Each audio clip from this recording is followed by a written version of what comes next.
The waiter placed the bill on the table. Claire looked at the number once. Then again. $4.87. For a few seconds, nobody spoke. The table was covered with empty lobster shells, expensive seafood, and half-finished glasses of wine. Her parents sat across from her.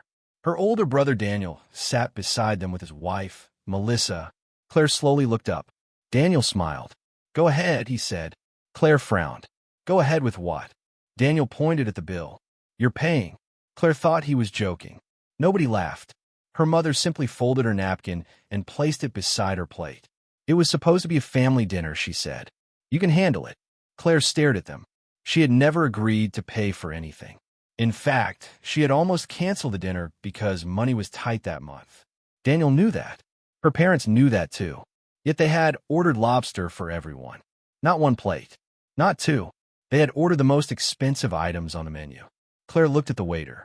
"I didn't order most of this." The waiter glanced at Daniel. Daniel shrugged. "We're family." Claire felt something cold inside her chest. That sentence had been used against her for years.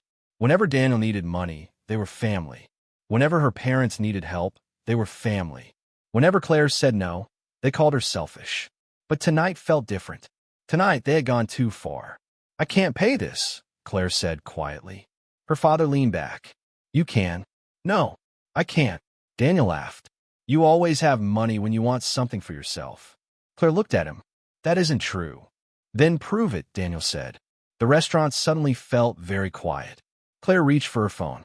"I'll pay for what I ordered." Her mother shook her head. "No, you're paying the whole bill." Claire stood. "I won't." Daniel's smile disappeared. "Sit down." "No, you're embarrassing us." Claire almost laughed. He was the one who had ordered a $4,000 dinner. Yet somehow, she was the embarrassment. She placed cash on the table for her own meal and turned toward the door. Then her mother spoke. "If you walk out, don't expect this family to help you when you need us." Claire stopped. She turned slowly. "I've been helping this family for 10 years. Nobody answered. That silence told her everything. She walked out. But the dinner was not the end. It was only the beginning. The next morning, Claire woke to an alert from her bank. Someone had tried to access one of her accounts. She froze. She had not made the attempt. She called the bank immediately. The employee asked several security questions and then said something that made Claire's stomach drop. "There was also a financial application submitted using your information." "What kind of application?" "A large loan." Claire sat down. "How large?" There was a pause. $250,000. Claire could barely breathe. She had never applied for a loan. She had no reason to borrow that much money. Then she remembered Daniel. She remembered his strange behavior at dinner. She remembered how confident he had been when he told her to pay. Claire called him. He answered after several rings. "What? Did you use my information for a loan?" Silence. Then Daniel laughed. "You've lost your mind. Answer me." "I don't know what you're talking about." Claire hung up. She called her parents. Her mother immediately became angry. "Why are you accusing your brother?"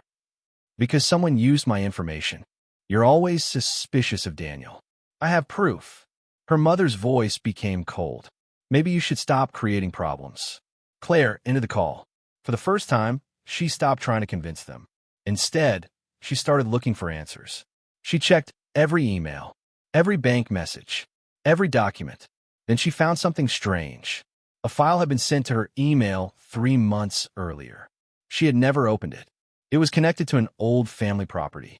Claire remembered that property. Her grandmother had owned it before she died.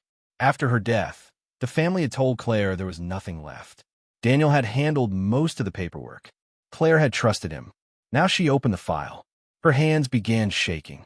There was a copy of her grandmother's original estate document. Claire read it carefully. Then she saw her name. Her grandmother had left Claire a protected share of the property. It was worth far more than $250,000. Suddenly, everything made sense. Daniel wasn't trying to borrow money for himself. He was trying to use Claire's share as security. And he needed Claire's signature.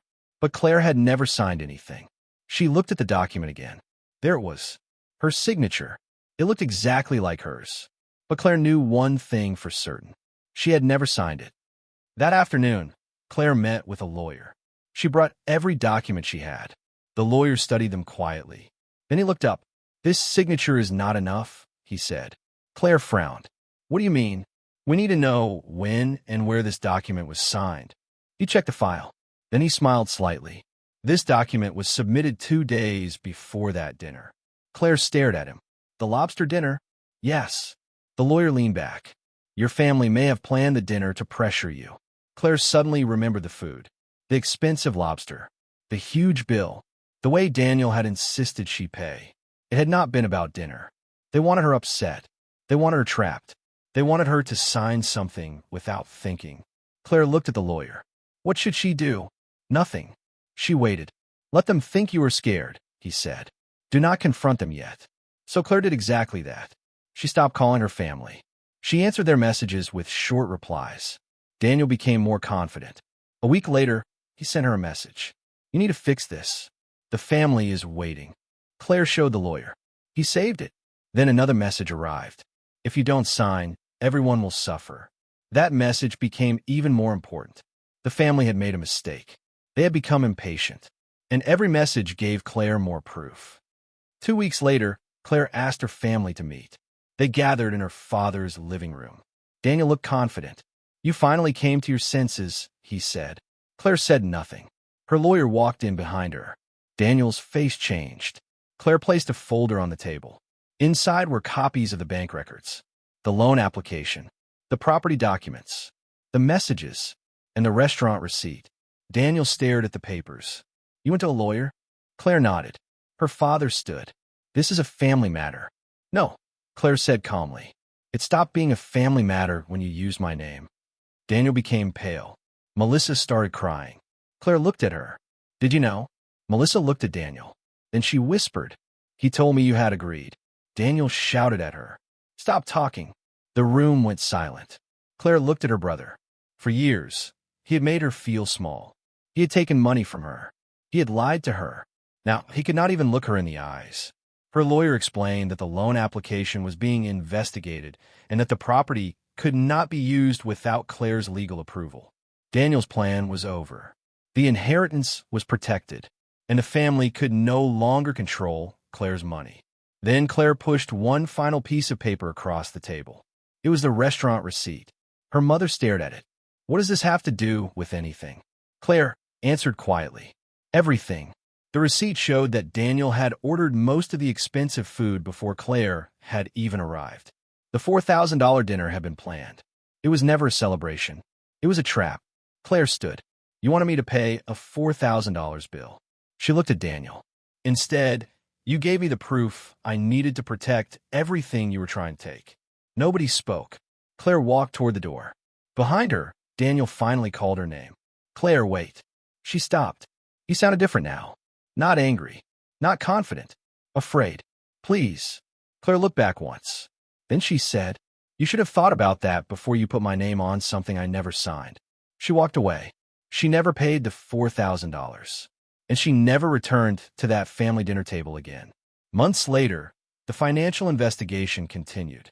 Daniel lost control of the property deal. The family had to face the consequences of what they had done. Claire, meanwhile, kept the inheritance her grandmother had left her. But the money was not what mattered most.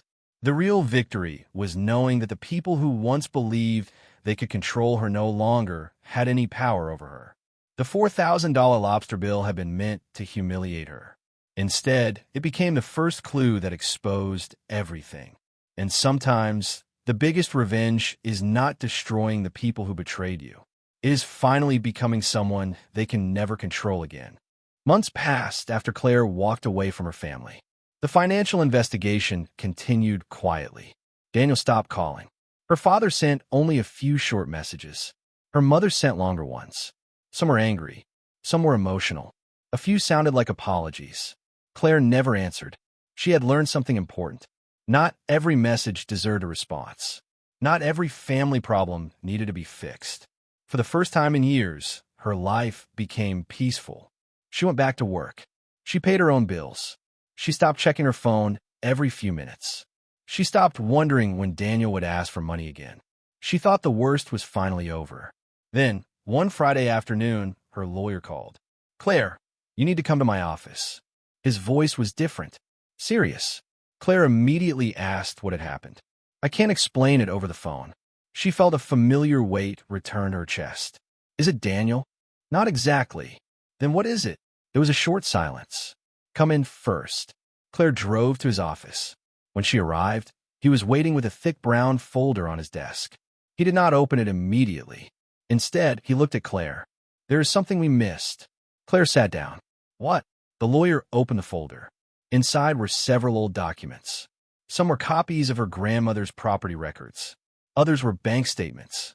Claire looked confused. I thought we had everything. So did I. He pulled out one final document.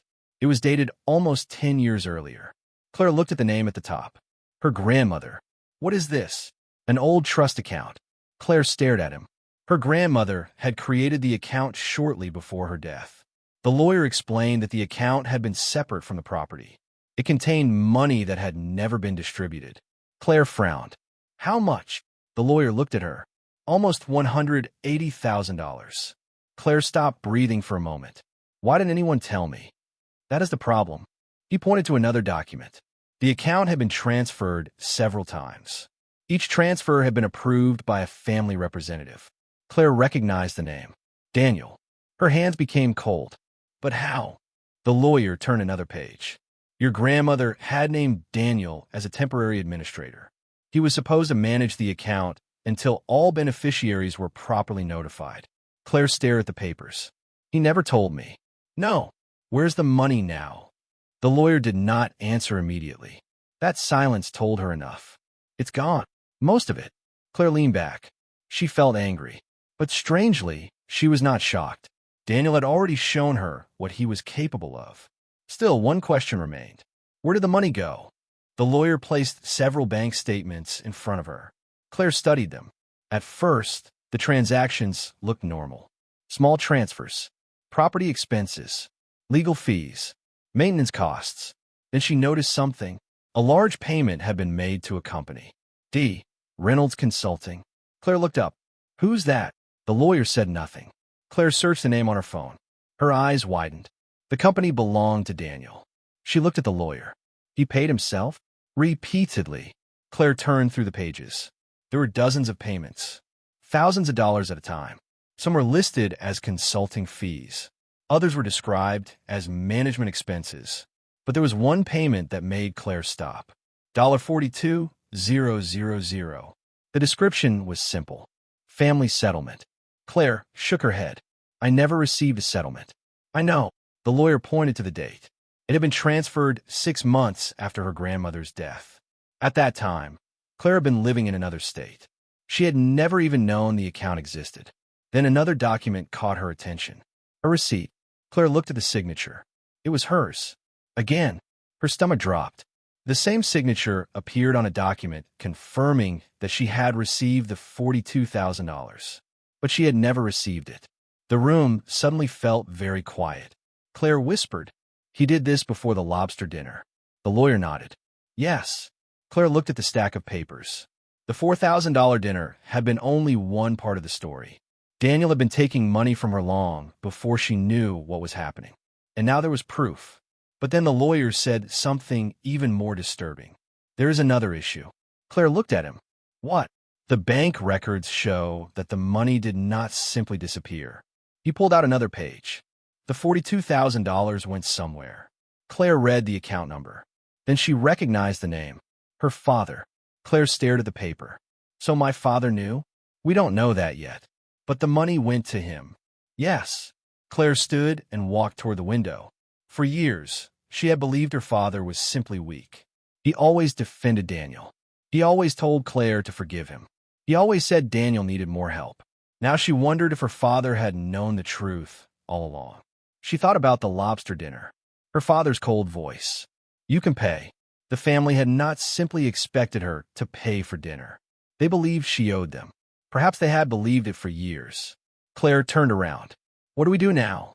Her lawyer closed the folder. We investigate everything. Claire nodded. But before she could leave, her phone rang. It was an unknown number. She almost ignored it. Then she answered. Hello. Nobody spoke. Claire waited. Finally, a woman's voice whispered. Are you Claire? Yes. My name is Susan. Claire did not recognize the name. Susan who? The woman took a breath. I work for your grandmother. Claire became still. What do you mean? I was her bookkeeper. Claire looked at her lawyer. He immediately stood. Put on speaker. Claire did. Susan continued. Your grandmother knew something was wrong before she died. Claire's heart began beating faster. What did she know? She believed someone in the family was taking money. Claire looked at the documents on the desk. Did she know who? Susan hesitated. Yes. Ooh, another silence. Then Susan said, Daniel. Claire closed her eyes. She had expected that answer. But Susan was not finished. She also believed Daniel wasn't working alone. Claire opened her eyes. The lawyer looked at her. What do you mean? Claire asked. Susan's voice became quieter. Your grandmother told me that if anything happened to her, I was supposed to give Claire a box. Claire frowned. A box? Yes. Where is it? I still have it. Claire's heart began racing. Why didn't you give it to me before? Because Daniel came to my house after your grandmother died. Claire froze. What did he do? He told me your grandmother had changed her mind. He said the box belonged to the family. Susan paused. I believed him. Claire felt a chill move through her. What's inside the box? I don't know. You never opened it? No. Then why call me now? Susan took a shaky breath. Because Daniel came to see me again last week. Claire looked at her lawyer. What did he want? He asked if I still had the box. Claire's face went pale. Why? He said something that frightened me. What did he say? Susan answered slowly. He said, if Claire ever finds that box, everything is over. The room went silent. Claire looked at the folder, then at the bank records, then at the lawyer. For months, she had believed the forged signature was the worst thing Daniel had done. Now she realized it might only be the surface. Her grandmother had known. She had hidden something, and Daniel had spent years trying to keep it hidden. Claire asked Susan where the box was. Susan gave her an address. Then she added one final warning. Claire, don't come alone. The call ended. Claire looked at her lawyer. What do you think is inside? He shook his head. I don't know. Claire picked up her coat. For the first time since the lobster dinner, she felt something stronger than anger. She felt fear. Because if Daniel was willing to steal money, forge signatures, and manipulate the entire family just to keep one secret hidden, then whatever was inside that box had to be important. Very important. Claire and her lawyer left the office. But neither of them noticed the black car parked across the street. Inside, Daniel sat behind the wheel. His phone was pressed against his ear. He listened quietly. Then he looked toward the lawyer's office. His face changed. She's going to the box, he said. The person on the other end asked something. Daniel tightened his grip on the steering wheel. No. He paused, then whispered. She can't be allowed to see what's inside. And for the first time, Claire's real danger had nothing to do with a $4,000 dinner. It was waiting inside a box her grandmother had hidden 10 years ago. Claire barely slept that night. Susan's warning kept repeating in her mind. Don't come alone. She had spent years believing the worst thing her family had done was use her for money. Now she was beginning to understand that money had never been the real story. Her grandmother had known something. She had tried to protect Claire, and someone had spent 10 years making sure Claire never found out what it was. The next morning, Claire met her lawyer at Susan's address. They did not tell anyone where they were going. The house was small and old. Susan opened the door before they could knock twice. She looked nervous. Her eyes kept moving toward the street. Come inside, she whispered. Claire stepped into the house. Susan locked the door behind them. You said the box was here. It is. Susan walked toward a narrow hallway. She stopped beside an old wooden cabinet. Then she moved a stack of books from the bottom shelf. Behind them was a small metal door. Claire stared. Susan took out a key. Her hands were shaking. I never opened it, she said. Claire looked at her. You kept it hidden for 10 years. Susan nodded. Your grandmother told me it was important. She made me promise. The lawyer stepped closer. Did she ever tell you what was inside? No. Susan unlocked the door. Inside was a small wooden box wrapped in a faded cloth. Claire recognized the handwriting on the top. Her grandmother had written one word. Claire. Claire's eyes filled with tears. She had not seen that handwriting since the funeral. She reached for the box, but Susan suddenly grabbed her arm. Before you open it, you need to know something. Claire turned. What? Susan swallowed. Your grandmother was afraid of Daniel. Claire's expression changed. Afraid of him? Yes. Why? Susan looked down. Because she discovered he was taking money from the family business. Claire's lawyer became very still. What business? He asked. Susan looked at him. The company your grandfather started. Claire frowned. Her grandfather's company had been sold years ago. At least, that was what her parents had told her. Susan shook her head. It was never completely sold. Claire stared at her. What do you mean? Your grandfather created a private investment account before he died. Your grandmother managed it afterward. Susan pointed at the box. She believed Daniel was trying to get control of that account. Claire felt dizzy. How much money was in it? Susan hesitated. More than anyone in your family ever told you. The lawyer looked at Claire. Open the box. Claire lifted the lid. Inside were old photographs, bank records, letters, a small USB drive, and several sealed envelopes. Claire picked up the first envelope. Her name was written across it. Her hand shook as she opened it. Inside was a short letter. It was from her grandmother. Claire read silently. The letter said that Claire had always been the person she trusted most. It said Daniel had become obsessed with money. It also said something that made Claire stop. If Daniel ever tells you that you were left with nothing, do not believe him.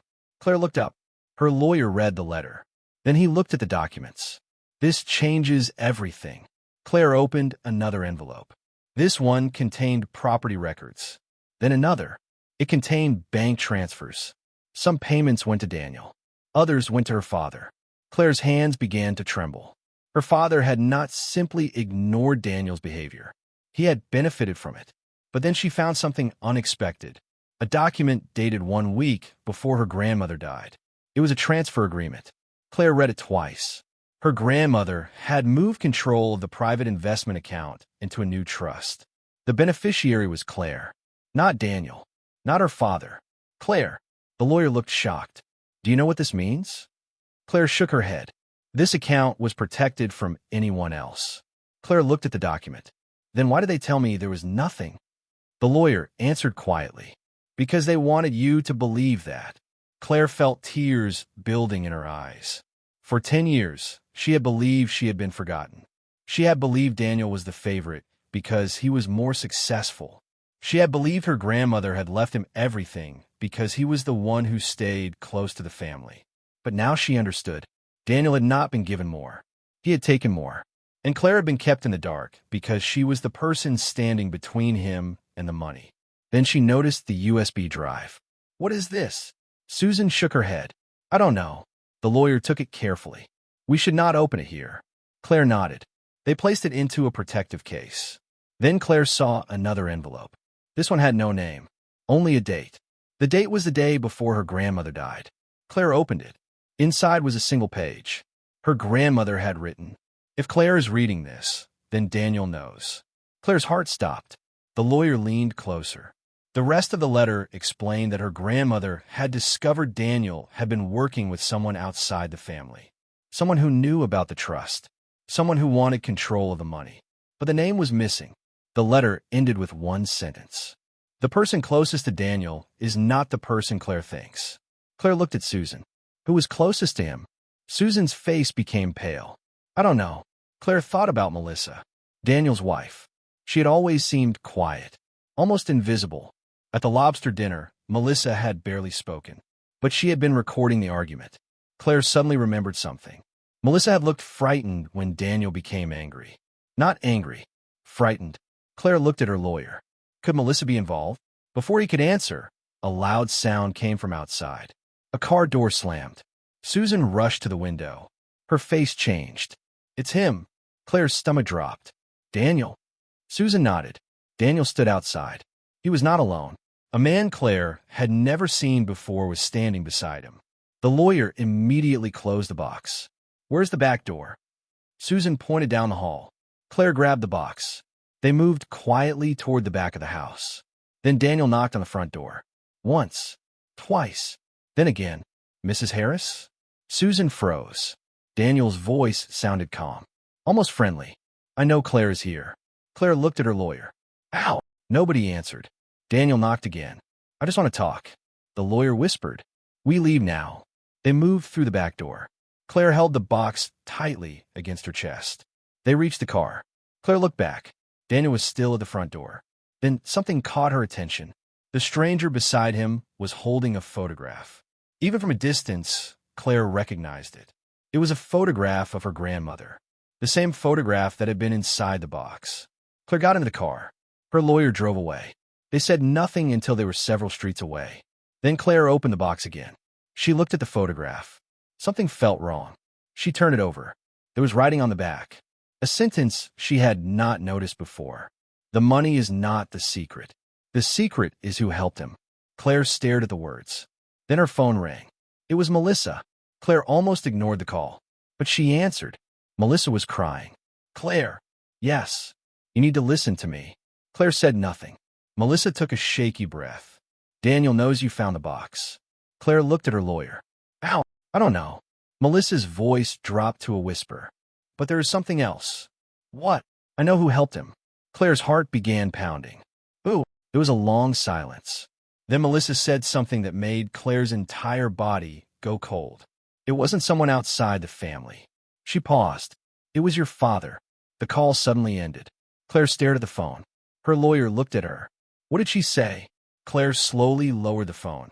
She says my father helped Daniel. But before either of them could speak, a new message appeared on Claire's screen. It came from an unknown number. There was only one sentence. If you open the USB, you will finally learn why your grandmother died afraid. Claire stared at the message. If you open the USB, you will finally learn why your grandmother died afraid. For several seconds, she could not move. Her lawyer reached for the phone. Don't answer it. Claire nodded. The car became silent. Outside, the city moved as if nothing had happened. People walked along the sidewalks. Cars stopped at traffic lights. A man carried a bag of groceries across the street. Everything looked normal, but Claire no longer felt safe. Her grandmother had died 10 years ago. Until that day, Claire had always believed she had died peacefully. Now she wondered if that had ever been true. Who sent this? She whispered. Her lawyer looked at the number. It is blocked. Can we trace it? Maybe, but we need time. Claire looked down at the wooden box sitting on her lap. She thought about the letter. Her grandmother had written that someone close to Daniel had helped him. Then Melissa had called and said the same thing. And now someone was warning Claire about the USB. There was only one way to find out the truth. They took the USB to the lawyer's office. He connected it to a computer that was not linked to the office network. A single folder appeared. It had no name. Inside were 7 audio files. Claire stared at the screen. Audio recordings? The lawyer nodded. Looks like it. Claire clicked the first one. At first, there was only silence. Then her grandmother's voice appeared. Weak, tired, but clear. Claire covered her mouth. She had not heard that voice in 10 years. Her grandmother spoke slowly. If you're hearing this, Claire, then something has gone wrong. Claire's eyes filled with tears. Her grandmother continued. I don't know who I can trust anymore. There was a long pause. Then she said a name. Daniel. Claire closed her eyes. The recording continued. Her grandmother explained that Daniel had discovered the private investment account. He had asked her to give him access. She refused. After that, he became angry. He began telling family members that she was confused, that she was getting old, that she could no longer manage her money. Claire's hands tightened. Her grandmother had been fighting alone. Then came something unexpected. Her grandmother said Daniel had not been acting alone. Someone inside the house had been giving him copies of private documents. Claire looked at her lawyer. He raised one finger. Listen, the recording continued. I believe my son knows about the trust. Claire's breathing stopped. Her grandmother was talking about Claire's father. He says Daniel is only trying to protect the family.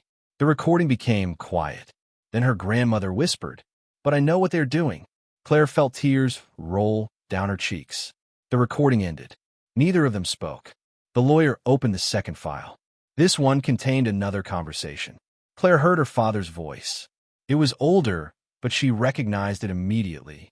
He was speaking to Daniel. Mother won't change the trust. Daniel answered. Then we make Claire change it. Claire froze. Her father said, she doesn't know anything about the account. Daniel laughed. She doesn't need to know. Claire's heart began pounding. The recording continued. They discussed convincing Claire that her grandmother had left her nothing. They planned to keep the trust hidden. They even discussed creating documents that would make Claire believe she had already received her share. The lawyer paused the recording. Claire stared at the screen. My father knew. Yes, he knew everything. It appears so. Claire looked away. She had spent years defending her father. Whenever Daniel hurt her, her father had told her to forgive him. Whenever Claire questioned the family finances, her father had told her not to worry. Now she understood why. He had not been protecting Daniel. He had been protecting himself. The lawyer opened the third file. This recording was different. There was a woman speaking. Claire recognized the voice immediately. Melissa. She was talking to Daniel. You promised she would never find out. Daniel answered. She won't. Melissa sounded nervous. What about your father? He will handle it. Claire looked at the lawyer. Her father had been involved. Melissa had known. But then Daniel said something that changed everything. If anything happens to Mother, the trust becomes harder to control. Melissa asked, What are you saying? Daniel did not answer. The recording ended. Claire sat completely still. Her grandmother had died shortly after that conversation. Was it a coincidence? Or had Daniel done something? Claire felt sick. We need to know what happened before her death, she said. The lawyer opened the fourth recording. This one had a date. It was recorded 3 days before her grandmother died. Her grandmother sounded frightened. There's someone in the house. A man's voice appeared in the background. Her grandmother whispered, I locked the door, but he has a key. Claire heard footsteps. Then her grandmother spoke louder. Please leave. A man's voice answered. Claire recognized it. Her father's voice. You are making this harder than it needs to be. Her grandmother said, You will not take Claire's inheritance. Her father replied, She doesn't even know about it. Then she will. Silence. Then her father said something that made Claire's blood run cold. You won't be around to tell her. The recording ended. Claire stood up so quickly that the chair moved backward. No. The lawyer looked at her. My father threatened her. Yes. But that doesn't prove he caused her death. No. Claire looked at the screen. There were 3 more files. She was afraid to open them, but she had come too far. The 5th recording revealed another conversation. This time, Daniel was speaking to someone Claire did not recognize. They discussed the trust. They discussed the property. They discussed Claire. Then the stranger asked, What if she finds out? Daniel answered, She won't. And your father? He's already in. Claire looked at her lawyer. Who's that man? I don't know. The 6th recording contained only a few seconds. Her grandmother's voice. She was crying. If Claire ever hears this, tell her I loved her. Then the recording stopped. Claire wiped her eyes. She could barely breathe. The lawyer looked at the final file. This may be the most important one. Claire nodded. He opened it. At first, there was no sound. Then a door opened. Footsteps. A man's voice. Daniel. He was speaking quietly. You should have signed it. Her grandmother answered. Never. Daniel became angry. You don't understand what you're doing. I understand perfectly. You are destroying this family. No, you are. There was a loud noise. Claire covered her mouth. The recording became distorted. Then her grandmother screamed. The lawyer immediately stopped the file. Claire stared at him. What happened? I don't know. Play it. He hesitated. Then he played the final seconds. Her grandmother's voice came through again. Barely audible. Claire, trust no one. Then silence. The recording ended. Claire felt numb. Her grandmother had known she was in danger. She had tried to leave evidence. She had tried to protect Claire. And for 10 years, Claire had never known. The lawyer removed the USB. We need to preserve this evidence. Claire nodded, but something still bothered her. There is one missing piece. What? Why did Melissa help Daniel? The lawyer looked at her. Maybe she didn't. Claire remembered Melissa's voice. She had sounded terrified. She had warned Claire. She had told her about her father. Maybe Melissa was not part of the plan. Maybe she had been trapped in it too. Claire called her. No answer. She called again. Still nothing. Then her phone rang. It was Melissa. Claire answered immediately. Where are you? Melissa was breathing heavily. I can't talk for long. What happened? I found something. What? The original trust. Claire froze. We already have the trust. No, Melissa whispered. You have a copy. Claire looked at her lawyer. Melissa continued. I found the original. Where? I took it from Daniel's office. Claire's heart raced. What does it say?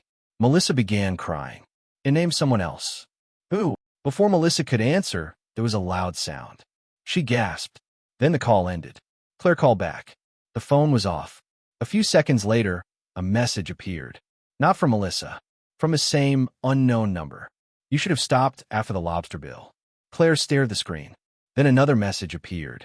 Now your family knows you're looking. She slowly looked at her lawyer. For the first time, neither of them knew what to say. Because the person sending the messages was not trying to scare Claire away anymore. They were watching her. And somewhere in the city, someone had just taken the original trust document. A document that could finally reveal who had been behind everything from the beginning. Claire kept staring at the last message. Now your family knows you're looking. The words felt worse than a threat. They meant someone had been watching. Someone knew about the box. Someone knew about the recordings. And somehow, that person knew Melissa had taken the original trust. Claire looked at her lawyer. Can they find us here? He shook his head. Not easily. But they found Melissa. That is what worries me. He closed the laptop and placed the USB drive into a secure case. We need to assume someone has access to information we don't know about. Claire stood. What about Melissa? We need to find her. They called her phone again. Nothing. They contacted the police and reported the missing woman. Claire wanted to believe Melissa was safe, but she could not stop thinking about the sound she had heard before the call ended.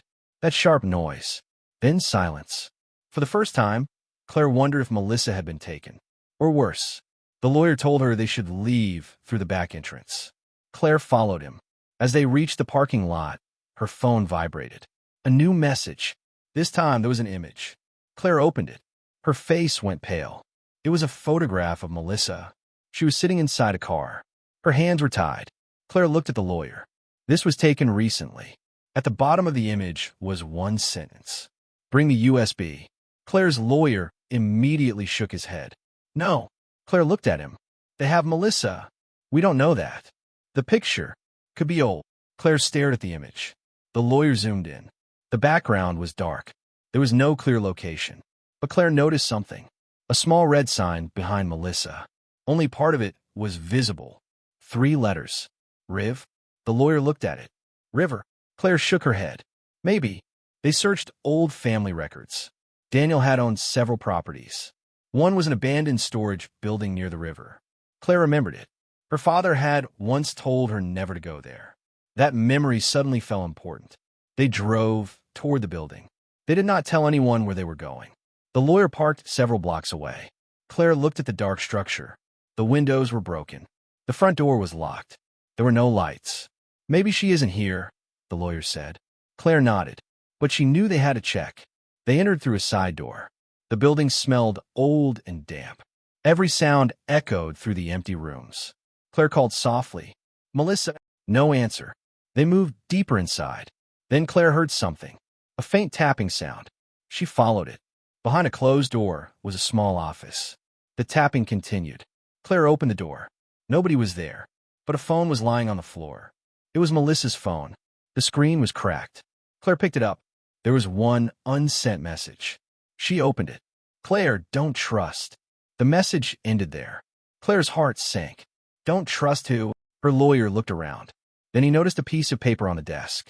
It was a copy of the original trust. Claire grabbed it. Her eyes moved across the page. The name of the main beneficiary had been changed.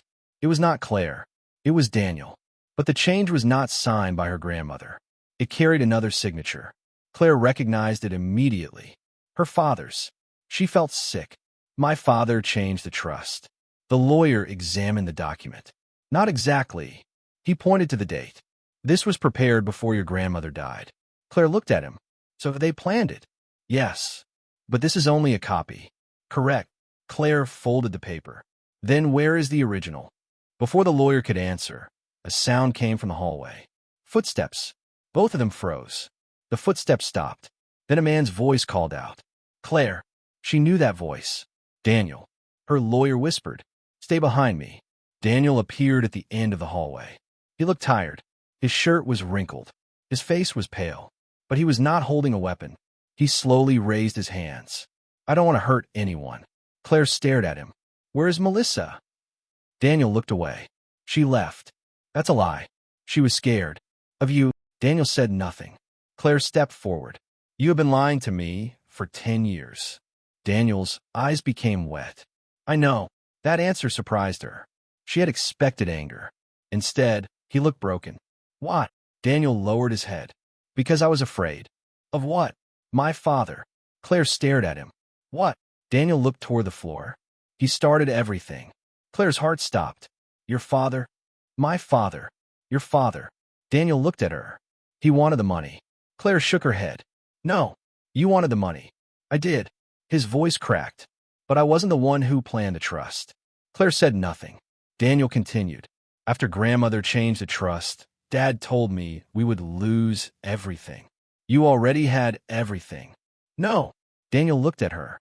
You had the one thing he wanted. Claire felt a chill. My inheritance. Daniel nodded. Your grandmother trusted you because you were the only one who never asked her for money.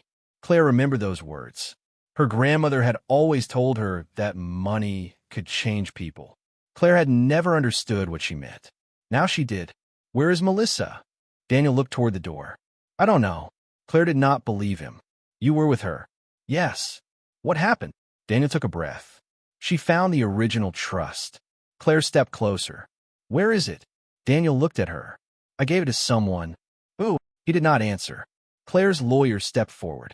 You need to understand that this is now a serious legal matter. Daniel nodded. I know. Then he reached into his jacket. Claire immediately stepped back. Daniel pulled out a small envelope. He placed it on the desk. This is for Claire. The lawyer opened it carefully. Inside was a photograph. Claire looked at it. Her grandmother was standing beside a young man. Claire knew the man. It was her father, but they were not alone. A third person stood beside them. Claire stared at the face. She recognized him from the recordings. The unknown man, the one who had been working with Daniel. But there was something else. The photograph had been taken at the hospital. The date was the day before her grandmother died. Claire looked at Daniel. Who is he? Daniel swallowed. His name is Richard. Who is Richard? Daniel looked at the photograph. He was your grandmother's doctor. Claire's face went cold. Her grandmother had not died peacefully. Someone had been with her. Someone who had been connected to the family. And Richard had been there before her death. The lawyer studied the photograph. Why would your grandmother's doctor be involved? Daniel looked at Claire. Because he was paid. By whom? Daniel did not answer. Claire's voice became stronger.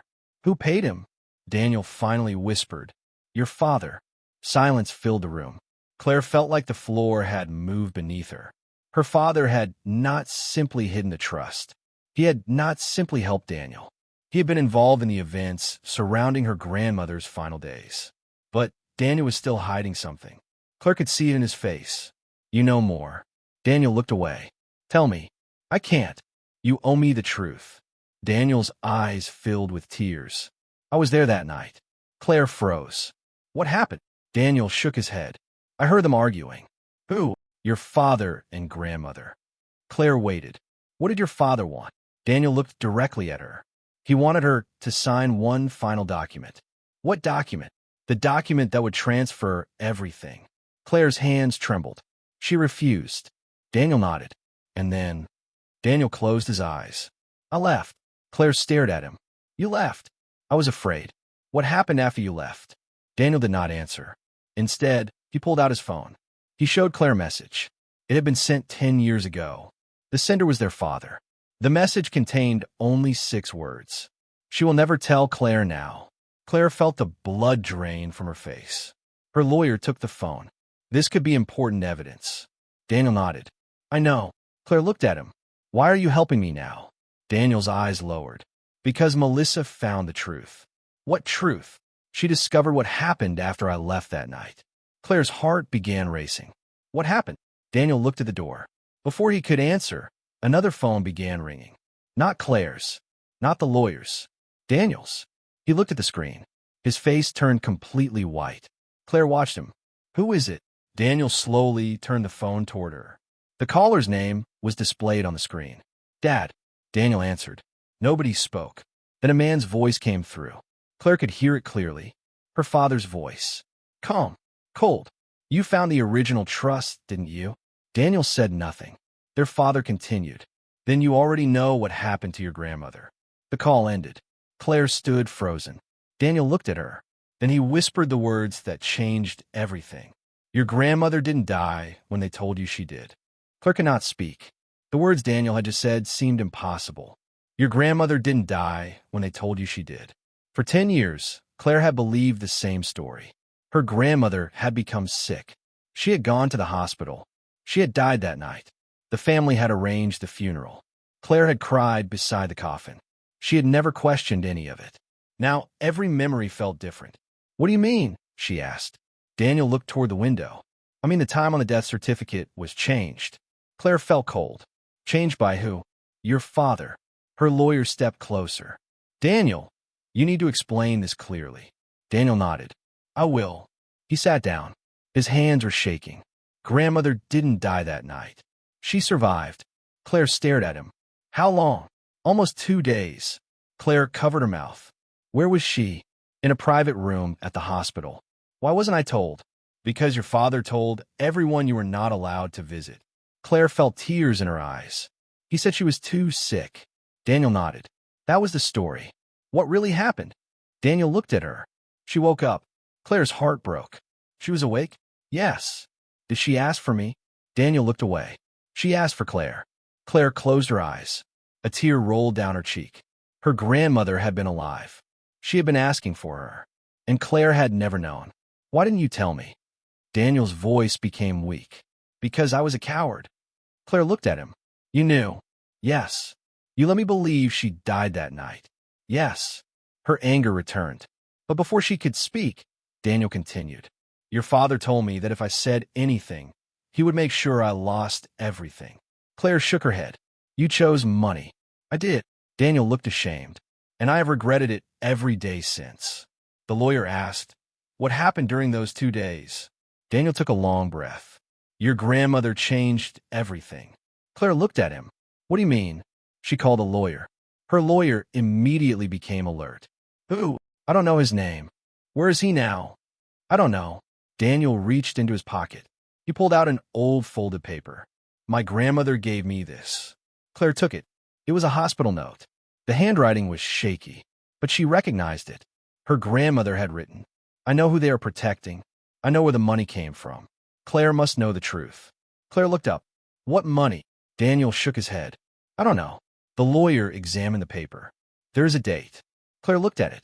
The date was 2 days after the family claimed her grandmother had died. Her hands began shaking. That means she wrote this after her supposed death. Daniel nodded. Yes. The room became silent. Claire looked at the lawyer. We need the hospital records. We do. Daniel stood. There is something else. What? Your father had the hospital records sealed. Claire stared at him. Can they be recovered? The lawyer nodded slowly. If they still exist. Daniel looked at Claire. They do. How do you know? Because I saw them. Claire waited. Where? Daniel's face changed. Your father kept copies. Where? In the old family house. Claire's heart sank. The house had been sold years ago. She had no access. Daniel shook his head. It was never really sold. Claire looked confused. What? The house is still owned by the family trust. Claire's lawyer immediately picked up his phone. That property belongs to the same trust? Yes. Daniel looked at Claire. And there's a basement. Claire remembered it. As a child, she had been afraid of that basement. Her father had always kept it locked. What is down there? Daniel answered quietly. Everything your father didn't want anyone to find. They left the building before sunrise. Claire sat in the back seat while her lawyer drove. Daniel sat beside her. Nobody spoke. The city was quiet. Claire watched the sky slowly become lighter. She kept thinking about her grandmother. She imagined her lying in that hospital room, awake, waiting, calling her name. Claire had not been there. Not because she did not care. Because someone had kept her away. She wiped her eyes. Why did my father hate her? Daniel looked at her. He didn't hate her. Then why? Because she knew too much. What did she know? Daniel shook his head. That is what the basement will tell you. The old family house stood outside the city. It had been empty for years. The windows were covered with dust. The garden was overgrown. Claire stood at the front door. She remembered her childhood. Her grandmother had once welcomed her through this same door. Now, the house felt like a place full of secrets. Daniel unlocked the door. Claire looked at him. "You still have the key?" "Yes." They entered. The air smelled old. Her lawyer turned on a flashlight. They moved through the hallway. Claire saw old family photographs on the walls. There was one of her grandmother, one of her father, one of Daniel as a child, and one of Claire. She stopped. Someone had scratched a line across her photograph. Claire touched it. Why would someone do this? Nobody answered. Daniel looked uncomfortable. There was a time when Dad said you were the reason grandmother changed the trust. Claire looked at him. He blamed me. Yes. Why? Because she believed you were the only person in the family she could trust. Claire looked away. The words hurt, but they also gave her strength. They continued toward the basement. The door was locked. Daniel used his key. The door opened with a long creak. They walked downstairs. The basement was darker than Claire remembered. There were old boxes everywhere. Her lawyer found a desk. Inside were folders, bank records, medical papers, letters, and a small black notebook. Claire picked it up. The first pages were filled with dates, names, payments. She turned a page, then another. Her father had written everything down. Every transfer, every payment, every meeting. There were records of money sent to Daniel, money sent to the doctor, money sent to the lawyer who had handled the trust. Claire's lawyer stared at the pages. "This is evidence." Claire turned another page. Then she stopped. One line was underlined. "Hospital, payment complete." Beside it was a date. The date her grandmother died. Claire's face became pale. Her lawyer looked at her. "Don't touch anything else." But Claire had already seen the next line. "Official death time confirmed." She felt sick. Her father had paid someone to change the official record. But why? What was he hiding? She turned the page. There was a name Claire had never seen before. Richard Cole, the doctor. Under his name was a payment. $75,000. Claire's breathing stopped. Her lawyer took the notebook. "This is enough to investigate." Then they heard something upstairs. A door closed. Everyone froze. Daniel looked at Claire. "We aren't alone." The lawyer turned off the flashlight. They stood silently. Footsteps moved across the floor above them. Slow, careful. Someone was searching the house. Claire's heart raced. Daniel whispered, "Your father." The footsteps stopped. Then someone began walking down the basement stairs. One step, then another. Claire moved behind the desk. Her lawyer pulled out his phone. The footsteps continued. A shadow appeared on the wall. Then a man's voice came from the darkness. "You should never have opened that notebook." Claire knew the voice. Her father. He stepped into the basement. His face was calm. Too calm. He looked at Daniel first. Then at Claire. "I gave you every chance to walk away." Claire stared at him. "You lied to me." Her father shook his head. "You don't understand. My grandmother was alive for 2 days." He said nothing. "You kept me away from her." Still nothing. "You changed her death record." His face finally changed. Daniel stepped forward. "Tell her the truth." Their father looked at him. "You always were weak." Daniel's face tightened. Then Claire noticed something. Her father was holding a small envelope. Claire stared at it. "What is that?" He looked at the envelope. Then at her. "This is the reason your grandmother couldn't tell you everything." Claire's heart began pounding. Her father slowly held it out. But before Claire could take it, he said, "Your grandmother didn't discover the family secret." He paused. She was the reason it existed. Claire stared at him. "What does that mean?" Her father looked directly into her eyes. Then he said the words that changed everything. "The money you thought was your inheritance never belonged to your grandmother in the first place." He opened the envelope. Inside was a birth certificate. Claire looked at it. Then her face went completely white. The name of her biological father was not the man standing in front of her. And beside that name was a date Claire recognized. The day her grandmother had created the secret trust.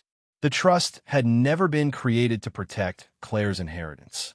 It had been created to protect Claire from the family. And now Claire finally understood why. Claire stared at the birth certificate. She read the name once. Then again. Her hands began to shake. The man standing beside her was not listed as her biological father. For 10 years, she had believed the family story. Now that story was falling apart piece by piece. Her father watched her carefully. Daniel stood behind her. The lawyer remained silent. Claire finally looked up. "Who is Richard Cole?" Her father did not answer. "Is he my real father?" Still nothing. Claire raised her voice. "Tell me." Her father slowly lowered the envelope. "Richard was your grandmother's doctor." "I know that. He was also someone your grandmother trusted." Claire looked at the birth certificate again. "Why is his name here?" "Yeah, full sight." "Because your grandmother wanted you protected." "From who?" His eyes moved toward Daniel. "From all of us." Daniel looked away. Claire felt tears forming. She had spent her entire life believing she belonged to this family. Now she was standing in the basement of the house where she had grown up, looking at a document that said everything she believed about herself might have been a lie. Her father stepped closer. "Your grandmother found out that Richard was your biological father." Claire froze. The words seemed impossible. "My mother knew." "Yes." "And you knew." "Yes." "How long?" "Since before you were born." Claire felt sick. She looked at Daniel. "Did you know?" Daniel shook his head. "No." Claire looked back at her father. "Why did nobody tell me?" "Because your grandmother believed the truth would destroy the family." Claire laughed bitterly. The family destroyed itself. Her father did not argue. Claire looked at the birth certificate again. There was something else. The document had been issued many years after her birth. Why was this created later? Her father hesitated. The lawyer stepped forward. "That's important." Claire nodded. Her father finally spoke. "Because your grandmother had your original records changed." Claire's eyes widened. "Changed to what?" "To protect your identity." "Why would she need to protect me?" Her father looked at the basement floor. "Because Richard was not just your biological father." Claire waited. "He was connected to the money." The lawyer frowned. "What money?" Her father pointed toward the old notebook. "The private account your grandfather created." Claire looked confused. "My grandfather?" "Yes." "He created it for Richard?" "No." Her father took a breath. "He created it because he knew Richard had discovered something about the family business." Claire looked at the lawyer. "What?" Her father did not answer immediately. Then he said, "Your grandfather had been hiding money from investors." The basement became silent. Claire slowly shook her head. "That doesn't make sense." "It does." Her father explained that years before Claire was born, her grandfather had moved company money into private accounts. Richard had discovered it while working with the family. He had threatened to expose him. Instead, the family paid him to stay quiet. But Richard refused. He took the information to Claire's grandmother. That was when everything changed. Her grandmother realized that her husband had been stealing money. She also discovered that some of the money had been moved into accounts in other people's names. One of those names was hers. Another belonged to Richard. And later, Claire's name was added. Claire stared at the documents. "So the trust was created with stolen money?" Her father nodded. "Part of it." The lawyer stepped in. "That means the trust may be tied to an old financial crime." Claire felt overwhelmed. "What happened to Richard?" Her father looked at the envelope. "He disappeared." "When?" "Shortly after your grandmother died." Claire's eyes narrowed. "Did you hurt him?" "No." "Did Daniel?" Daniel immediately shook his head. "No." Claire looked between them. "Then where is he?" Her father said nothing. That silence frightened her.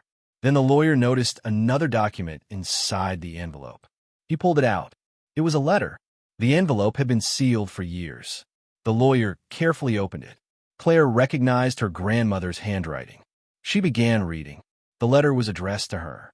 Not to her father. Not to Daniel. To Claire. Her grandmother wrote that Claire might one day discover the truth. She explained that the family had spent years trying to control the money because they believed it belonged to them. But she had always believed something different. She believed Claire deserved the chance to decide for herself what to do with it. Then came the part that made Claire stop. Her grandmother wrote that the money was not simply an inheritance. It was evidence. Evidence of what the family had done. If Claire claimed the money without exposing the truth, the family could continue hiding everything. But if she exposed the truth, the money could be traced back to the original crime. Claire looked at the lawyer. "What does that mean for me?" "It means the money may not legally belong to you." Claire nodded slowly. For some reason, she was not angry. She felt relieved. The money had never been what she wanted. She had spent years believing her family valued money more than her. Now she understood why. The money represented their secret. Her father stepped forward. Claire, listen to me. She looked at him. I made mistakes. Mistakes? His face tightened. I was afraid. You lied to me. Yes. You kept me away from grandmother. Yes. You let me believe she died before she could say goodbye. He lowered his eyes. Yes.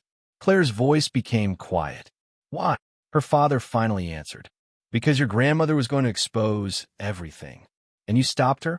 I tried to protect the family. Claire shook her head. You protected yourself. He said nothing. Then Daniel spoke. Dad, tell her the rest. Their father looked at him. There is no rest. Daniel shook his head. There is. Claire looked at him. What aren't you telling me? Daniel swallowed. Melissa found another document. Her father suddenly became angry. Daniel. But Daniel continued. She found the original medical report. Claire's face changed. The report from grandmother's last days? Yes. What does it say? Daniel looked at their father. It says grandmother was poisoned. The room went completely silent. Claire felt as though she could not breathe. Her lawyer immediately turned toward Daniel. Are you certain? Daniel nodded. I saw the report. Claire looked at her father. He did not look surprised. That was the worst part. She stared at him. You knew. He remained silent. You knew she was poisoned. His face became pale. I didn't poison her. Claire stepped closer. Then who did? He looked at Daniel. Daniel looked back at him. Nobody answered. Then Claire remembered the payment. $75,000 to Richard Cole. The doctor. Her biological father. Her grandmother's doctor. The man who had disappeared. Claire suddenly understood why the doctor had been paid. Maybe he had not been paid to kill her grandmother. Maybe he had been paid to hide the truth. She turned to her lawyer. Can the medical report still be found? If it exists, we can find it. Daniel nodded. Melissa has it. Claire's heart raced. Where is she? I don't know. You said she found it. She did. Then why isn't she here? Daniel looked terrified. Because she called me last night. Claire waited. She told me she had copied the report. Where is the copy? Daniel took out his phone. She sent it to me. Claire's eyes widened. Show me. Daniel opened his messages. There was an image. The medical report. Claire stared at the screen. The report confirmed that her grandmother had suffered from poisoning. But there was something else. At the bottom of the page was the doctor's signature. Richard Cole. Claire looked at her father. Then at Daniel. Then at the lawyer. This proves someone poisoned her. The lawyer nodded. But it doesn't prove who. Claire stared at the report. Then she noticed the date. Her grandmother had been poisoned one day before the family said she died. That meant she had survived the poisoning. She had remained alive long enough to make the recordings. Long enough to write the letters. Long enough to change the trust. And long enough to tell someone the truth. Claire suddenly remembered the final audio recording. Her grandmother had whispered, Claire, trust no one. But there was one part Claire had forgotten. Just before the recording ended, there had been another sound. A door opening. Then a man's voice. Claire had assumed it was Daniel. Now she wasn't sure. She looked at the lawyer. Play the recording again. He opened the secure file. The final seconds played. Her grandmother whispered her name. Then silence. But this time, the lawyer increased the volume. A faint voice appeared in the background. Almost impossible to hear. Claire leaned closer. The voice said, Tell her the truth about her mother. Claire froze. Her mother. The one person nobody had mentioned. Her father looked terrified. Claire turned toward him. What about my mother? He said nothing. Then his phone began ringing. He looked at the screen. His expression changed completely. Claire saw the name. Melissa. He answered. For several seconds, nobody spoke. Then Melissa's frightened voice came through the speaker. Claire. Claire stepped closer. Where are you? Melissa began crying. I found Richard. Claire's heart stopped. Where? Melissa took a shaky breath. He's alive. Claire looked at the birth certificate, then at her father. Melissa whispered the final words. And he wants to meet his daughter. Claire could not move. Melissa's words stayed in the air. He wants to meet his daughter. Her daughter. Claire's mind struggled to accept it. For years, She had believed her father was the man who raised her. Now she was being told that another man was her biological father. A man who had disappeared. A man connected to her grandmother's secrets. A man who was supposedly dead to the family. And now he was alive. Claire looked at her father. He had become completely silent. "Where is he?" she asked. Melissa gave an address. "He's staying in an old motel outside the city." "Is he safe?" "I don't know." Claire's lawyer stepped closer. "Don't go there alone." Claire nodded. She had learned that lesson already. But there was something she needed to know. "Melissa, how did you find him?" There was silence. Then Melissa answered. "Your grandmother left another clue." "What clue?" "I found it inside an old medical file." Claire looked at her lawyer. Melissa continued. "There was a second name written on the back." "Richard?" "Yes." "Why was his name there?" "Because your grandmother had been sending him letters." Claire felt her heart tighten. "She stayed in contact with him?" "Yes." "Why didn't he come back?" Melissa hesitated. "Because he was told you were dead." Claire felt the world go quiet. "What?" "Richard was told that you died as a baby." Claire could not speak. Melissa explained that after Claire's birth, her father had told Richard that Claire had become seriously ill and died. Richard had believed him. He had left.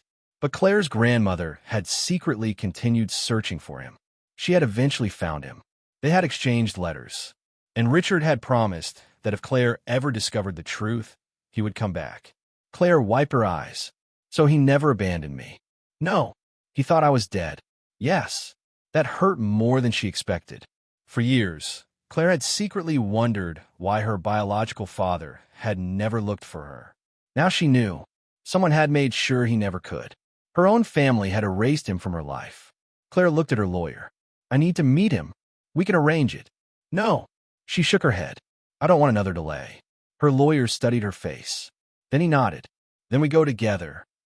The motel was almost empty. It stood beside an old road surrounded by trees. Claire stepped out of the car. She felt nervous. Not because she feared Richard, because she feared what she might feel when she finally saw him. The lawyer walked beside her. Melissa was waiting near the entrance. She looked exhausted.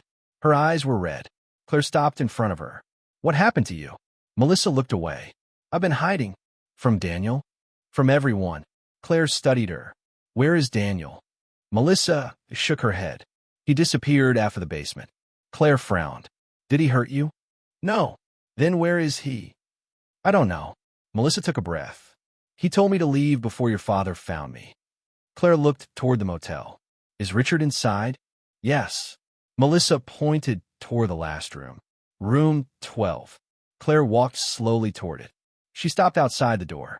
Her hand hovered over the handle. For the first time, she understood that opening this door could change her life forever. She knocked. Nothing. She knocked again. A man's voice answered. "Come in." Claire opened the door. An older man sat beside the window. His hair was gray. His face was thin. He looked tired, but his eyes were familiar. Not because Claire had seen them before, because she had seen them in old photographs of her grandmother. Richard stood slowly. He looked at Claire. For several seconds, neither spoke. Then he whispered, "You look like her." Claire's eyes filled with tears. "Like my grandmother?" Richard shook his head. "Your mother." Claire stopped. "My mother." Richard nodded. "Your mother had the same eyes." Claire sat down. She had spent so long searching for answers about her father that she had forgotten the other question. Her mother, the woman nobody talked about. What happened to her? Richard looked down. "She died." Claire swallowed. "When?" "Shortly after you were born." "How?" Richard did not answer immediately. Then he said, "She knew your family was dangerous." Claire's hands tightened. "What does that mean?" Richard looked toward the door. "Your mother discovered what your grandfather had been doing with the company money." Claire's lawyer stepped closer. "Was she involved in the trust?" Richard nodded. "She helped your grandmother move the money." "Why?" "To protect Claire." Claire stared at him. "So the trust was created for me?" "Yes." "But the money wasn't just an inheritance." "No." Richard looked directly at her. "It was money your mother and grandmother recovered from accounts your grandfather had hidden." Claire finally understood why the family had fought so hard over it. It was not simply about wealth. It was about exposure. If Claire gained control of the trust, She could uncover the entire history. She could expose the family. She could trace the money. She could ask questions they had spent years avoiding. Claire looked at Richard. Did my mother know she was in danger? Yes. Did she know what they planned? Richard nodded. She tried to leave. What happened? Richard's voice became softer. She was stopped. By who? Richard looked at Claire. Your father. Claire felt her chest tighten. He killed her? No. Richard shook his head. But he helped them take her away. Who? Richard looked toward Melissa. Melissa lowered her head. Then Richard said, Your grandfather's lawyer. Claire stared at him. What did he do? He arranged for your mother to leave the country. Why? So she could never return. Claire's eyes filled with tears. She was alive? Yes. How long? Richard looked away. 3 years. Claire's breath caught. Where was she? Richard's face became painful to look at. She died in another country. Claire covered her mouth. She had spent her entire life believing her mother had died after giving birth. She had never known she lived for 3 more years. She had never known her mother had tried to come back. Richard reached in his coat. He pulled out a small envelope. I kept this for you. Claire took it. Her name was written on the front. The handwriting was unfamiliar. My mother wrote this? Richard nodded. She wrote it before she died. Claire opened the letter. The first line made her cry. If you're reading this, then they failed to keep you from the truth. Claire continued. Her mother explained that she had never abandoned her. She had tried to return. She had tried to contact Claire's grandmother, but every attempt was blocked. Then came the final paragraph. There is one person you must never trust. Claire stopped. She looked at Richard. Who? Richard did not answer. Claire looked back at the letter. The next line was damaged. Part of the paper had been torn away. Only the final words remained. Because he was the one who gave them my location. Claire's heart raced. Who was it? Richard looked at her. I don't know. You must know. I only knew your mother was betrayed. By someone close to her. Richard nodded. Claire looked at Melissa. Melissa was crying. Then Claire noticed something. Melissa had gone completely pale. Claire looked at her. You know. Melissa shook her head. No, you do. I don't. Claire stepped closer. Why are you crying? Melissa wiped her face. Because I've seen that letter before. Claire froze. What? Melissa looked at Richard. Then at Claire. Daniel showed it to me years ago. Claire's heart stopped. Ow! I don't know. You said you never knew about my mother. I didn't. Then how did Daniel have her letter? Melissa's voice trembled. Because your father gave it to him. Claire slowly turned toward the lawyer. Something was wrong. The letter had been kept by Richard. Richard had given it to Claire. But Daniel had apparently seen it years earlier. That meant someone had copied it. Someone had known exactly what it contained. Someone had been monitoring Richard. Then Claire noticed something else. Richard was staring at the letter. His face had changed. What? Claire asked. He pointed at the bottom. There should be another page. Claire looked confused. Another page? Yes. My mother wrote 2 pages. Claire turned the envelope upside down. Nothing fell out. Richard's face became pale. The second page is missing. The lawyer immediately looked toward Melissa. Who had access to the letter? Melissa shook her head. I don't know. Richard stood. I do. Everyone turned toward him. Richard looked directly at Claire. Your father. Claire's heart dropped. Richard continued. He took the second page the night your mother disappeared. Claire stared at him.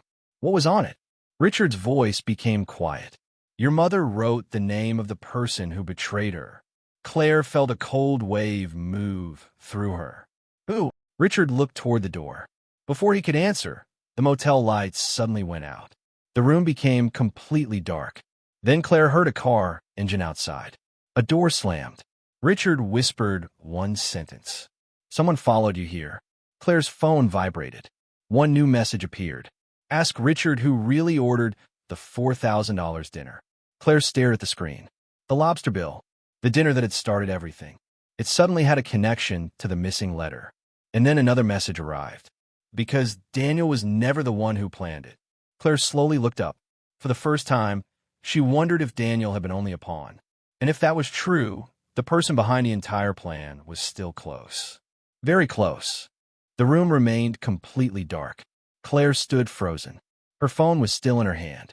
The message glowed on the screen. because Daniel was never the one who planned it. The words changed everything. Daniel had lied. Her father had lied.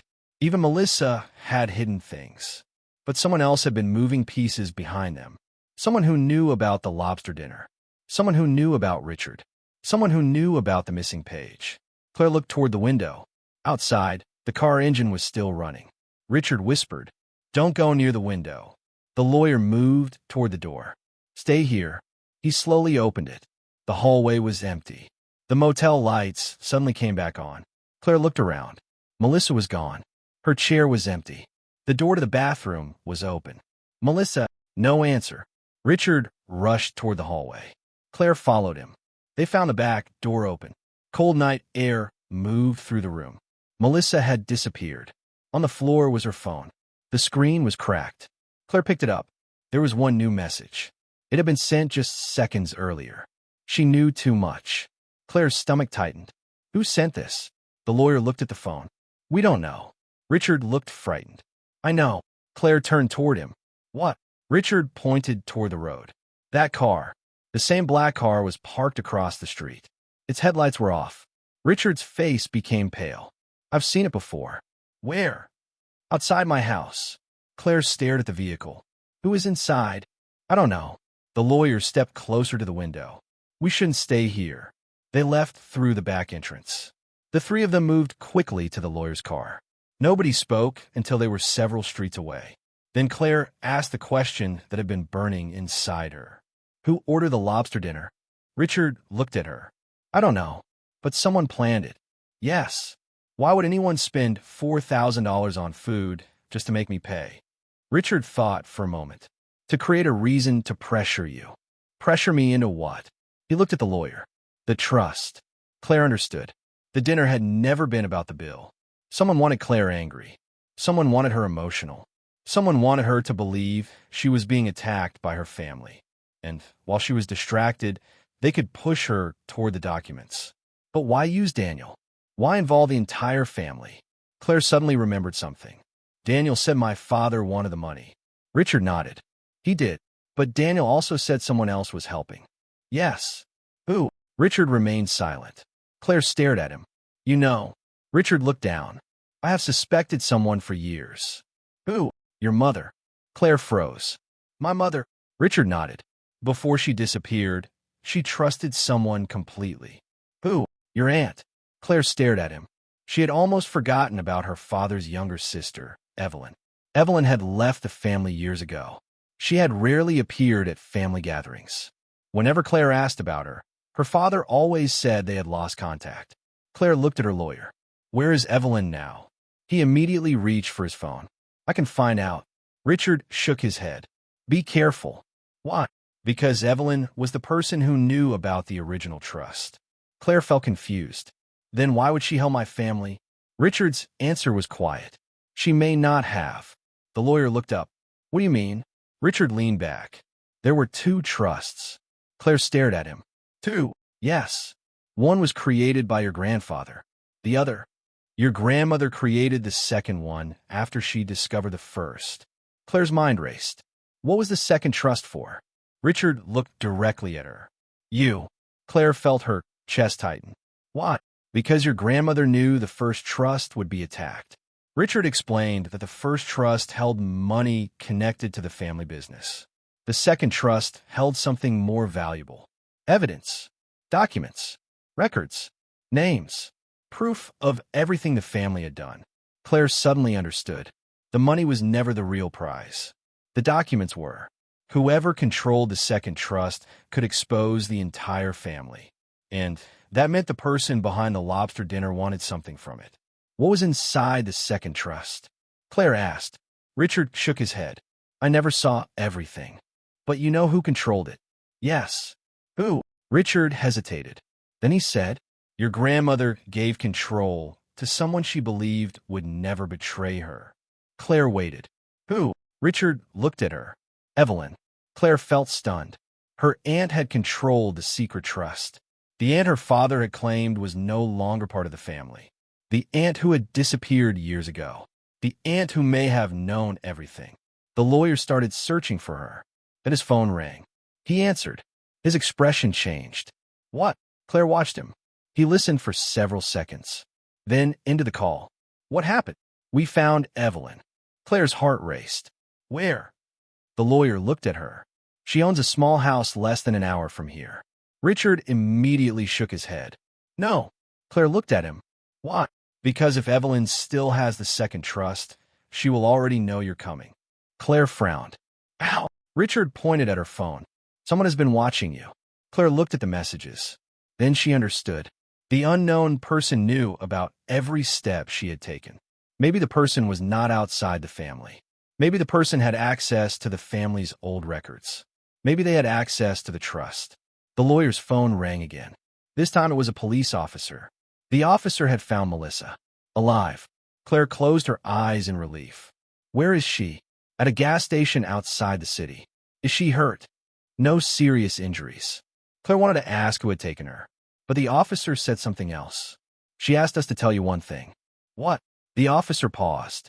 She said the person behind all of this is not your father. Claire felt her stomach drop. Who is it? She wouldn't say over the phone. Why? She said someone was listening. The call ended. Claire looked at Richard. Then the lawyer. Nobody spoke. They drove toward the gas station. Melissa was waiting inside. She looked exhausted. Claire rushed toward her. Are you okay? Melissa nodded. I'm now. Who took you? Melissa looked down. I don't know. You disappeared from the motel. Yes. Ow! I heard someone behind me. Then someone grabbed me. Claire waited. What happened after? They didn't hurt me. Then why? They wanted the USB. Claire looked at her lawyer. Did you give it to them? No. Why? Melissa looked at Claire. Because I finally understood what Daniel was doing. Claire frowned. What? He wasn't trying to steal your inheritance. Claire stared at her. Then what was he trying to do? Melissa's eyes filled with tears. He was trying to protect you. The room became silent. Claire shook her head. No. He was. Daniel forged my signature. Yes. He tried to use my name. Yes. He lied to me. Melissa nodded. But he was being forced. By who? Melissa looked toward the windows. Then she lowered her voice. By Evelyn. Claire froze. Her aunt. The woman who controlled the second trust. The woman who had disappeared. Melissa continued. Daniel was afraid of her. Why? Because she had proof that could destroy him. Claire looked at Richard. He seemed just as shocked. Melissa reached into her bag. She pulled out a folded piece of paper. I found this in Daniel's office. Claire took it. It was an old family photograph. Everyone was standing together. Her grandmother, her father, Daniel, Evelyn, and Claire's mother. Claire looked closer. There was something written on the back. Only one of them knows where the second trust is. Claire turned the photograph over again. Her eyes moved across the faces. Then she noticed something she had never seen before. Her mother was holding Claire as a baby. Beside her stood Evelyn, and Evelyn's hand was resting on a small wooden box.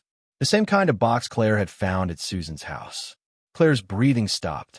The box, she whispered. Richard looked at the photograph. Then his face changed. That photograph was taken before your mother disappeared. Claire stared at him. So Evelyn had the box. Richard nodded. Then she may still have it. The lawyer looked at the time. We need to leave. Claire folded the photograph. Where? He answered. Evelyn's house. They drove through the night. No one spoke. When they finally reached the address, the house looked empty. The front door was slightly open. Claire stepped out. Richard grabbed her arm. Wait. But Claire looked inside. There was a light coming from the hallway. Someone was there. She slowly entered. On the table sat another wooden box. Claire stopped. It looked exactly like her grandmother's box. Beside it was a handwritten note. Her name was on the front. Claire opened it. Only one sentence was written inside. Claire, if you found this, then Evelyn is already dead. Claire looked up.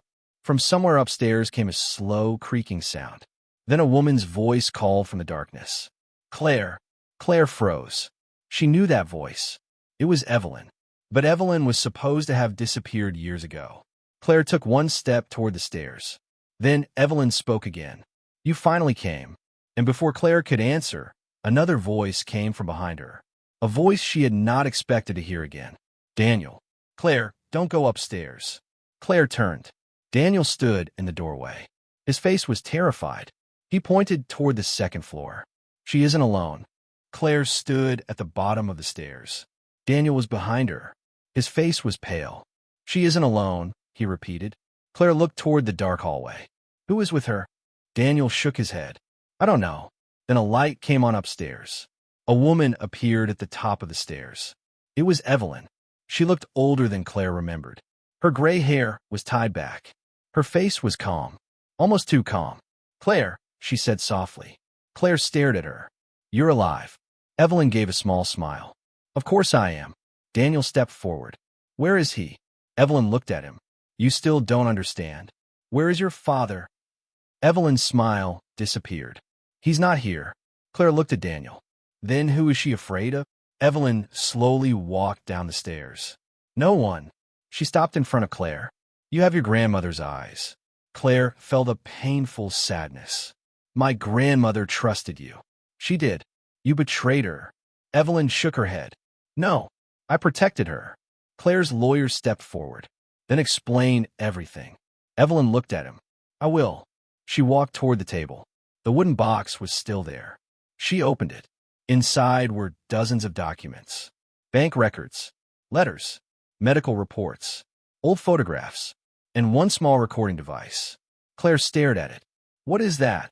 The truth. Evelyn pressed a button. Her grandmother's voice filled the room. Claire immediately recognized it. If Claire is hearing this, then Evelyn did what I asked. Claire's eyes filled with tears. The recording continued. I know my family will try to take the money. They will lie. They will threaten. They may even turn Claire against the people who are trying to protect her. Claire looked at Evelyn. Her grandmother continued. But the money is not the important part. There was a pause. The important part is the evidence. Claire understood. The second trust had never been about wealth. It had been a trap. A legal trap designed to expose anyone who tried to steal it. Her grandmother had known her family would come after Claire, so she had placed the evidence somewhere no one would think to look. With Evelyn, the recording continued. Evelyn knows what happened to my daughter. Claire froze. Her mother, her grandmother's voice became weaker. She was not abandoned. She was forced to leave. Claire closed her eyes. Her mother had tried to return. Her family had stopped her. Then came the truth Claire had waited years to hear. The person who gave them her location was not your father. Claire opened her eyes. She looked at Evelyn. The recording continued. It was Daniel. Daniel's face collapsed. Claire slowly turned toward him. No. Daniel looked at the floor. I was young. Claire stared at him. You betrayed my mother? Daniel's voice shook. I didn't know what they would do. You gave them her location. Yes. Claire felt tears run down her face. Daniel continued. I thought they only wanted to scare her. I didn't know they would send her away. You knew enough. I know. The room became silent. Evelyn looked at Claire. Daniel spent years trying to repair what he had done. Claire looked at him. That was why you helped me? Daniel nodded. When the lobster dinner happened, I knew your father was trying to force you into signing away part of the trust. Claire remembered that night.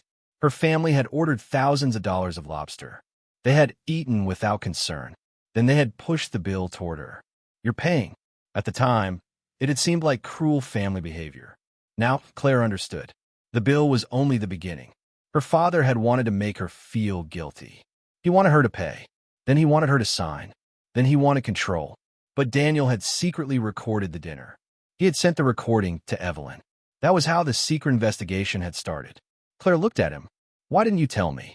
Because I was afraid. Of Evelyn? Daniel shook his head. Of myself.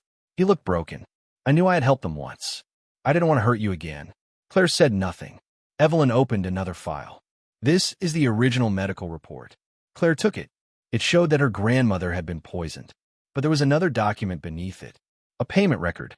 Her father had paid the doctor. Richard had received the money. Claire looked toward him. Why? Richard lowered his head. I accepted the money. Claire stared at him.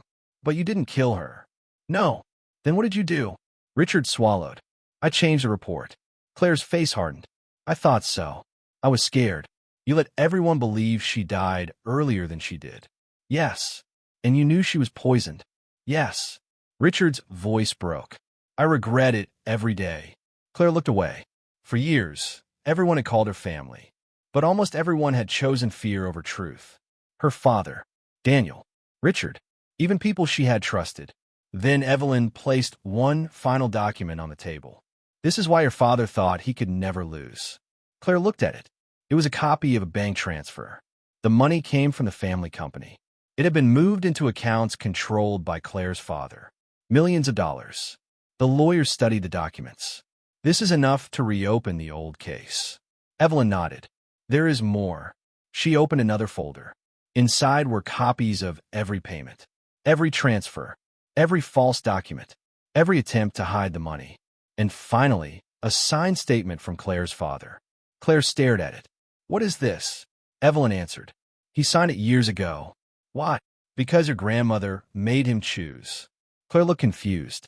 What choice? If he admitted what he had done, she would protect Claire. And if he refused, she would expose him. Claire stared at the signature. So why didn't she? Evelyn looked at her sadly. She died before she could finish. Claire suddenly understood.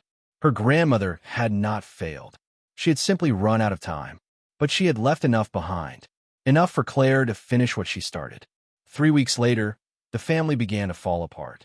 The evidence was handed to investigators. The old financial case was reopened. The medical records were reviewed. The false trust documents were examined. Claire's father was questioned. The doctor was questioned. Daniel admitted his part. Richard admitted his.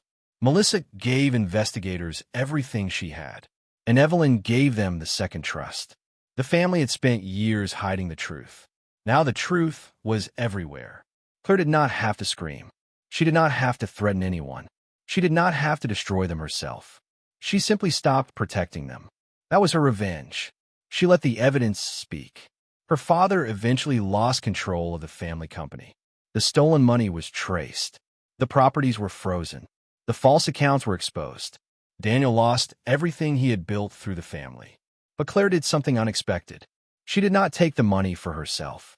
She gave most of the recovered funds to a legal fund for families who had been cheated by the company. Her lawyer asked her why. Claire smiled sadly. Because my grandmother wanted the money to protect someone. Who? People who were powerless against people like my family. Months later, Claire returned to the restaurant where everything had begun. The same restaurant. The same long dining room. She sat at a small table by the window. No family. No arguments. No demands. Only silence. The waiter placed a menu in front of her. Claire looked at it. Then she laughed quietly. The lobster section was still there. She ordered one small lobster. Not $4,000. Just one. When the bill arrived, she looked at it. Then she smiled. For the first time, the number did not scare her. It reminded her of how everything had changed. A ridiculous dinner had exposed a family secret. A cruel demand had led to the truth. And the bill that was meant to humiliate her had become the beginning of her freedom. Before leaving, Claire received one final message. It was from Evelyn. Your grandmother left one thing for you. Attached was a photograph. Claire opened it. It showed her grandmother holding Claire as a baby. Her mother stood beside them. Richard was in the background, and behind them was a man Claire had never seen before. Claire zoomed in. Her heart stopped. The man was standing beside her grandmother. In his hand was a folder. Written across the folder were 4 words. The first trust, Lobster. Claire stared at the photograph. The case was over. The family's secret had been exposed. But the final image raised one last question. Why had her grandmother connected the first trust to the lobster dinner? Claire looked at the date on the photograph. It had been taken 26 years before the $4,000 bill. The lobster dinner had not started the story. It had only repeated something that had happened long before. And somewhere in her grandmother's records was one final secret Claire had never seen. A secret that could explain why the family had been afraid of her all along. She slowly turned the photograph over. There was a handwritten message. Only one sentence. Claire, if they ever make you pay the bill, look for the person who ordered the first one. Claire stared at the words. Then she realized something. The person who had ordered the first lobster dinner was not her father. Not Daniel. Not Evelyn. Not even her grandmother. It was someone whose name had never appeared in any document. Someone who had been watching the family for decades. And now, for the first time, Claire knew exactly where to look.